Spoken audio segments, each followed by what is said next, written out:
Halo semua, ketemu lagi nih dengan channel pemersatu bangsa yaitu Enakin Aja Channel yang bikin fantasi kita terbang tinggi. Namun, sebelum kita masuk ke pembahasan yang dijamin seru, jangan lupa like, komen, dan subscribe. Oke, langsung saja kita ke cerita yang membuat pikiran bikin berfantasi. Bagian 1. Keluarga bahagia yang retak. Rani memandangi meja makan yang sudah tertata rapi. Udara pagi itu hangat. Sinar matahari menembus jendela besar apartemen mewah mereka di kawasan elit Jakarta Selatan. Di tengah meja, sepiring roti panggang dan 2 cangkir kopi sudah tersaji.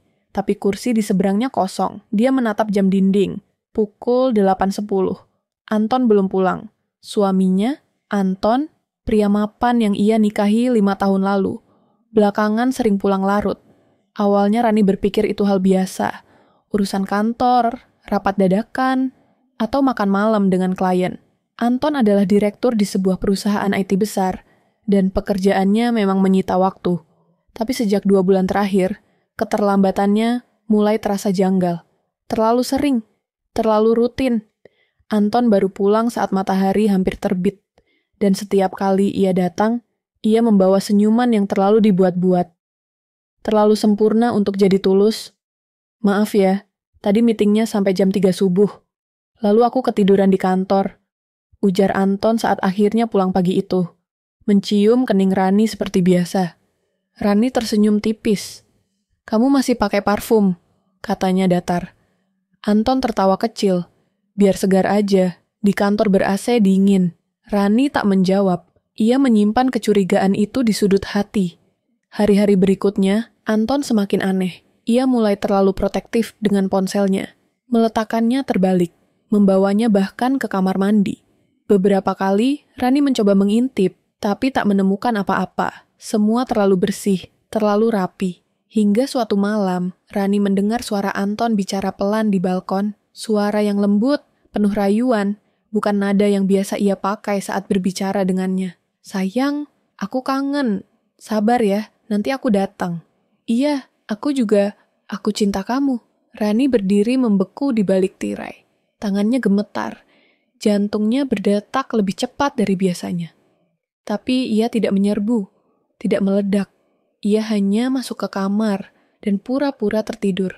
Besoknya, Rani duduk di sebuah kedai kopi dengan seorang pria berpakaian kasual yang memperkenalkan dirinya sebagai Arif, Private Investigator. Ia menyerahkan selembar amplop berisi formulir dan foto. Biasanya, butuh 2-3 minggu untuk hasil awal, ujar Arif. Rani mengangguk. Ia menyerahkan amplop berisi uang muka. Tolong jangan gagal. Aku perlu tahu siapa perempuan itu. Hari-hari selanjutnya, Rani menjalani rutinitas seperti biasa. Ia tetap memasak, tetap mengurus pekerjaannya sebagai manajer kreatif di sebuah agensi periklanan. Tapi senyumnya berubah. Matanya mulai kehilangan cahaya. Suatu malam, Arif mengirim pesan. Saya punya foto, siap ketemu. Rani menunggu di mobil. Parkir di depan minimarket 24 jam. Arif duduk di sampingnya, membuka laptop. Di layar, serangkaian foto terpampang.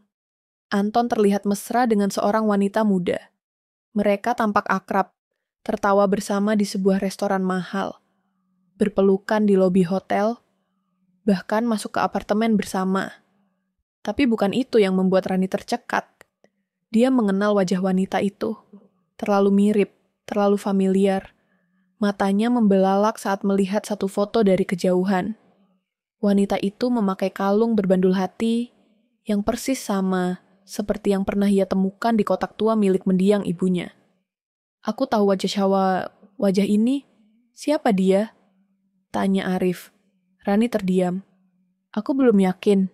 Tapi aku rasa dia punya hubungan darah denganku. Tangannya mengepal. Kepalanya penuh pertanyaan. Bukan hanya tentang Anton, tapi tentang masa lalunya sendiri. Masa lalu yang selama ini terkubur. Masa lalu yang kini mulai menyeruak. Bersamaan dengan rasa sakit yang jauh lebih besar dari sekadar dikhianati. Bagian 2. Wanita misterius. Malam itu Rani tidak bisa tidur. Gambar-gambar di layar laptop Arif terus berputar di kepalanya. Senyum Anton yang ia kenal selama 5 tahun terakhir, sekarang tampak seperti topeng. Lebih dari itu, wajah wanita itu, wanita yang bersandar di dada suaminya, yang tertawa dengan mata yang nyaris identik dengan matanya sendiri, mengguncang jiwanya. Ia menggali kembali kotak kenangan di lemari tua apartemennya. Kotak berwarna kayu mahoni dengan ukiran kupu-kupu di sudutnya. Di dalamnya, foto-foto lama dari panti asuhan, secarik surat dari ibunya, dan satu kalung bandul hati yang sangat mirip dengan yang dikenakan wanita dalam foto. Kalung itu diberi ibunya sebelum ia meninggal, dengan pesan samar. Kamu tidak sendirian. Mungkin suatu hari kamu akan mengerti. Malam itu Rani mulai menyusun puzzle masa lalunya. Ia meminta Arif untuk mencari informasi lengkap tentang wanita itu. Arif kembali seminggu kemudian dengan seberkas dokumen. Namanya Maya Rahayu. Usianya 26 tahun. Latar belakangnya tak banyak diketahui. Tinggal di sebuah apartemen mewah di Kuningan. Tidak bekerja tetap, tapi memiliki mobil dan gaya hidup glamor. Dokumen penting itu membuat Rani hampir menjatuhkan gelas kopinya. Akta lahir Maya mencantumkan nama ibu yang sama dengan ibunya. Nama itu, Sari Dewi, tidak mungkin salah. Berarti dia adik tiriku, bisik Rani. Maya adalah anak dari pernikahan kedua ibu mereka, setelah Rani ditinggalkan di panti asuhan karena kondisi ekonomi yang buruk. Maya dibesarkan oleh keluarga ayahnya, hidup lebih baik, lebih nyaman, lebih terlindungi. Mereka tumbuh tanpa pernah tahu satu sama lain. Setidaknya itulah yang Rani pikirkan. Sampai kemudian, semuanya berubah. Satu malam, Rani menunggu Anton di ruang makan. Tapi kali ini, bukan dengan wajah bersolek dan senyum basa-basi. Di hadapannya, ada setumpuk foto, bukti transfer, dan salinan akta kelahiran Maya. Saat Anton masuk, ia tersentak. Kamu tahu siapa wanita ini, Anton? Tanya Rani dingin. Anton menunduk. Wajahnya pucat. Dia bukan sekadar wanita simpanan. Dia adik tiriku. Suara Rani bergetar, antara marah dan terluka. Dan kamu tahu itu dari awal, kan? Anton tak bisa berkata apa-apa. Jawab aku, bentak Rani. Kali ini suaranya meninggi. Anton menarik napas dalam. Iya, aku tahu. Dunia Rani runtuh. Rani tidak bisa membayangkan pengkhianatan seperti ini. Maya, darah dagingnya sendiri, tidur dengan suaminya. Dan yang lebih kejam, keduanya menyadari hubungan itu dari awal. Rani merasa seperti hidup dalam sandiwara yang penuh naskah busuk. Tapi ia tidak menangis, tidak histeris. Ia hanya diam.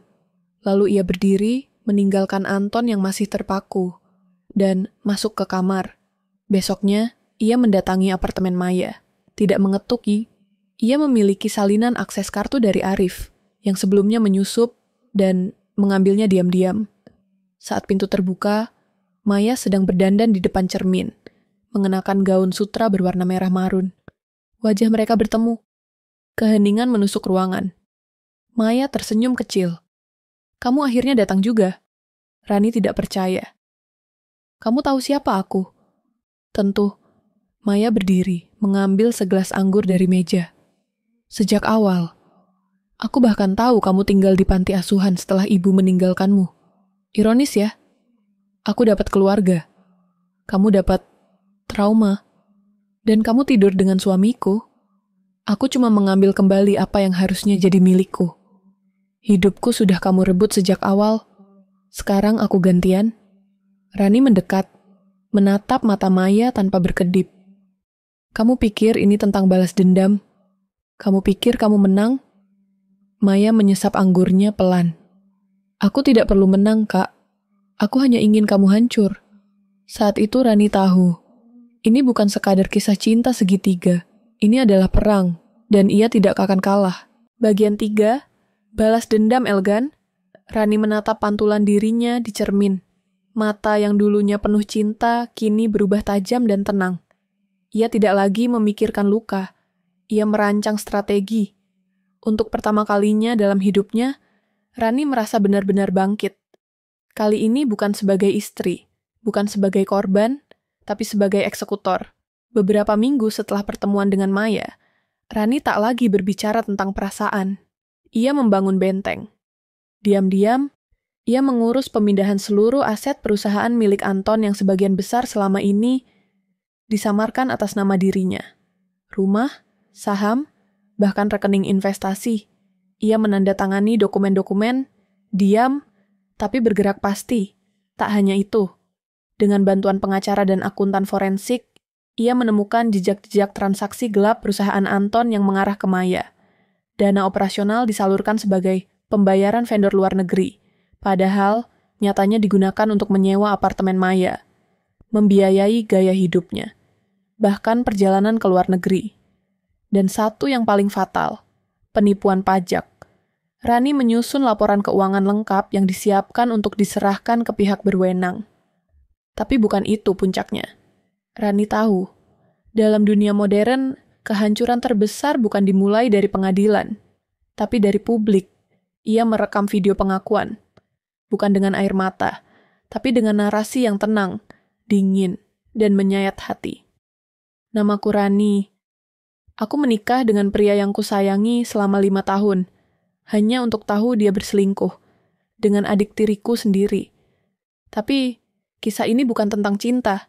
Ini tentang pengkhianatan, warisan luka, dan bagaimana aku memilih untuk bangkit tanpa kekerasan. Video berdurasi 7 menit itu bukan sekadar curhat. Rani menyisipkan potongan bukti transaksi, foto-foto Anton dan Maya, serta penjelasan singkat tentang manipulasi yang terjadi. Dalam hitungan 24 jam, video itu viral. Trending di semua platform media sosial. Publik meledak. Kantor Anton langsung mengeluarkan pernyataan resmi. Saham perusahaannya anjlok. Para investor kabur. Maya mengunci semua akun sosial medianya. Tapi screenshot dan rekaman sudah menyebar di mana-mana. Wartawan berdatangan ke rumah Anton. Beberapa mantan rekan bisnis mulai angkat suara. Dan Rani, ia duduk tenang di balkon apartemennya, menyeruput teh hangat. Teleponnya tak henti-henti, berbunyi. Undangan wawancara, tawaran menulis buku, bahkan rumah produksi yang ingin mengangkat kisahnya menjadi serial. Beberapa hari kemudian, surat pengadilan datang ke rumah Anton. Tuduhan penggelapan pajak dan penyalahgunaan dana perusahaan. Sementara Maya kabur keluar kota, Anton menyerahkan diri. Rani menatap kalender. Tanggal yang sama, 5 tahun lalu, adalah hari pernikahannya. Sekarang adalah hari kemerdekaannya. Ia membuka laptop dan mulai menulis bab pertama dari bukunya yang akan ia beri judul Darah Endusta, Kisah Istri yang Tidak Takluk. Dan di akhir tulisan itu, ia menyelipkan satu kalimat, "Aku bukan wanita yang kuat, aku hanya wanita yang tidak mau dihancurkan diam-diam." Demikian cerita tentang kisah pemersatu bangsa. Jika kalian menyukai video ini, jangan lupa like dan subscribe. Dan jika kalian mempunyai pengalaman tentang kisah pemersatu bangsa lainnya, jangan lupa komen ya. Terima kasih.